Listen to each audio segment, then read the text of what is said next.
Hello friends, कैसे हैं आप। चलिए आज की स्टोरी शुरू करते हैं। ट्रेन अभी स्टेशन पर रुकी ही थी कि 4-5 सामान विक्रेता डिब्बे में आए और आवाज़ देने लगे। रिया को प्यास लग रही थी। तभी एक 8-10 साल का लड़का पानी की बोतल बेचता हुआ दिखाई दिया। रिया ने उसे बुलाया। कितने की बोतल है? उसने कहा 20 रुपए की, एकदम ठंडी। रिया ने बोतल हाथ में लेकर देखा तो बोतल तो बहुत ठंडी थी, लेकिन तभी उसकी नज़र बोतल पर लगे लेबल पर पड़ी। उसने उसे देखकर कहा, यह नकली बिसलरी बना रहा है और बेच रहा है, अभी तेरी शिकायत करती हूँ। लड़का हंसा और बोला, यहाँ तो यही चलता रहता है। यदि आप असली बिसलरी चाहती है तो आप इसे सामने वाले स्टॉल से ले सकती हो। रिया ने बोतल वापस कर दी और लड़का आगे बढ़ने लगा। उसे बहुत प्यास लग रही थी। उसने लड़के से कहा, सुनो, मैं तुम्हें 10 रुपये दूंगी, मेरे लिए उस दुकान से एक बोतल की पानी ले आना। लड़के ने कहा, हाँ ठीक है, लेकिन जल्दी करो, गाड़ी चलने ही वाली है। रिया अपने हैंडबैग से पैसे निकालने लगी। फिर उसे ध्यान आया कि कार जल्दी पकड़ने के लिए उसने सारे पैसे कुरियर वाले को ही दे दिए। रिया ने कहा, चलो 30 रुपये काट कर पैसे वापस दे दो। यह सुनकर लड़का हंसा और बोला, खुले कहाँ से आएंगे, सुबह से फर्स्ट ट्रेन आई है, अभी तो सो के भी छुट्टे नहीं हैं, आप जल्दी दीजिए, मैं अभी दुकान वाले से लेकर आया। अब रिया समझ गई कि वह 500 का नोट लेकर भाग जाएगा, लेकिन मुझे इतनी प्यास लगी थी कि मुझे कुछ समझ नहीं आ रहा था। उन्होंने उस लड़के को 500 रुपये पकड़ा दिए। आसपास बैठी सारी सवारी उन्हें इस तरह देख रही थी जैसे उन्हें दुनिया भर दारी के बारे में कुछ नहीं पता। खिड़की के शीशे से वो भागकर जाता हुआ देख रही थी। कुछ ही देर में गाड़ी की सीटी बजी। अब रिया को चिंता बढ़ने लगी। तभी पास बैठे एक सज्जन बोल पड़े, अरे मैडम, आपको क्या लगता है आपके पैसे वापस आएंगे? उसका तो खर्चा पानी निकल गया आज का, अब किया भी क्या जा सकता है। तभी गाड़ी चल पड़ी। रिया जी ने इधर उधर से शीशे से झांक रही थी। एसी कोच में आवाज़ भी बाहर नहीं जा सकती। कुछ ही देर में गाड़ी अपनी पूरी स्पीड पकड़ चुकी थी। 500 रुपये का खोने का दुख, ऊपर से प्यास भी लग रही थी।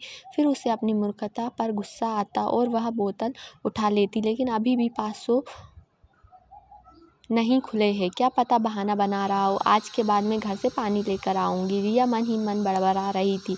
इसी बीच उसे बहुत प्यास लग रही थी। आधे घंटे बाद लड़का हाँफता हुआ उसकी बर्थ पर आया। उसके हाथ में एक बॉटल थी, दूसरे हाथ में 480 रुपये। रिया ने उसे डांटा, कहाँ रह गए थे, काफ़ी समय से बोतल की प्यासी हूँ। लड़के ने चुपचाप बोतल दे दी। 2 घूंट पानी के बाद उसने उस लड़के को देखा जिसके हाथ में 500 पूरे पैसे थे। रिया ने पैसे गिने तो 480 थे।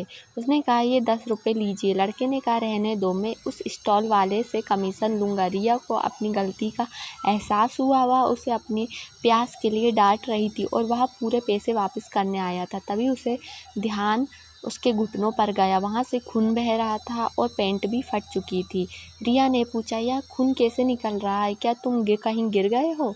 लड़के ने कहा, हाँ, गाड़ी चल रही थी, उसे पकड़ने के लिए मैं फिसल गया। काफ़ी देर से आपकी सीट ढूंढ रहा हूँ, मैंने आपका कोच और बर्थ नंबर भी नहीं देखा।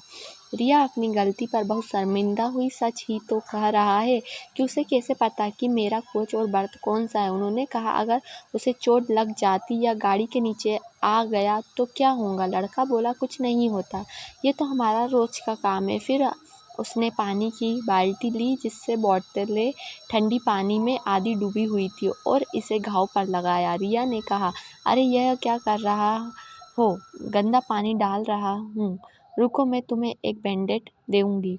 उन्होंने अपना सामान खंगाला, एक बैंडेड निकाली और उसके घुटने पर लगा दी। तभी उसे ध्यान आया कि अगला स्टेशन 100 किलोमीटर दूर है। फिर उसने लड़के से पूछा कि अब तुम कैसे उतरोगे? लड़के ने कहा, मैं अगले स्टेशन पर उतरूँगा और सामने वाली दूसरी ट्रेन पकड़ूँगा। रिया ने पूछा, वैसे वह घर कितने बजे पहुँचता है? लड़के ने कहा, मैं 7 बजे तक वहाँ पहुँच जाऊँगा। आज मुझे अपनी माँ से बहुत डांट पड़ेगी। रिया ने कहा, तुम चाहते तो यहाँ पैसे लेकर भाग सकते थे, अलग क्यों नहीं हो गए? लड़के ने कहा, मेरी माँ ने कहा है कि ग्राहक भगवान होते हैं, उनके साथ कभी भी गलत व्यवहार नहीं किया जाना चाहिए। रिया ने उसे पैसे देने की कोशिश की, लेकिन उसने एक भी रुपया नहीं लिया और चला गया। रिया सोच रही थी, मैं अपनी प्यास नहीं रोक पा रही हूँ और यह लड़का 12 बजे मेरे पास आकर मुझे केवल एक बोतल पानी देगा। ये छोटे बच्चे अपनी जान पर खेलकर इतनी मेहनत करते हैं और हम उन्हें हमेशा चोर की नज़र से देखते हैं। यह सब सोचते सोचते उसकी आंखों में आंसू आ गए।